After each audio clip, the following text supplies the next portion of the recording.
আমরা মুখে লেকচারারি করতে পছন্দ করি না, আমরা কাজ করি। আমরা মানুষের উপকারে থাকি, কাজ না করে লেকচারবাজি গুন্ডাবাজি তো আমরা করি না। আমরা নৈচুন বর্মন জানি আমরা কাজ কি করেছে। আগের আমাদের প্রধান ছিলেন, উনিও 5 বছর ধরে খুব দক্ষভাবে আমাদের এই অঞ্চলকে সাজিয়ে গেছেন। বর্তমান পঞ্চায়েত যে প্রধান আছেন সবিতা সিংহ মহাশয়, উনিও খুব ভালো করছেন। আমাদের 11 জন যে পঞ্চায়েত রয়েছে তৃণমূল কংগ্রেসের, তারা খুব অ্যাক্টিভ এবং সক্রিয়ভাবে প্রত্যেকটা বুথে যত রকম যা ডেভেলপমেন্টের কাজ থাকে সবগুলো করে বেড়াচ্ছেন।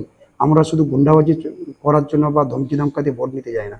আমরা মানুষ, আমাদের সঙ্গে আছে। এছাড়াও আমাদের মানবিক মুখ্যমন্ত্রী তৃণমূল কংগ্রেসের মুখ্যমন্ত্রী মমতা ব্যানার্জি, উনি যেসব প্রজেক্টগুলো করেছেন পার্টিকুলার মহিলাদের জন্য বা আমাদের ছাত্রছাত্রীদের জন্য, মেয়েদের জন্য, মানে আবাল বৃদ্ধ বনিতা, এক কথায় যদি আমরা বলি সমাজের সর্বস্তরের মানুষের জন্য উনি যে প্রজেক্টগুলো করেছেন তাতেই মানুষ আমাদের সঙ্গে উনি ভোট দেবে।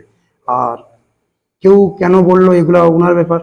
উনি, আমরা একটা জিনিস বলতে পারি, আমি লিডের সংখ্যাটা এখন বলবো না, আমি এইটুকু বলতে পারি নৈচুনপুর 1 তৃণমূল কংগ্রেসের যতগুলো বুথ আছে প্রত্যেকটা বুথেই আমরা এগিয়ে থাকবো, লিডিং দেবো, কোনো ডেফিসিট থাকবে না।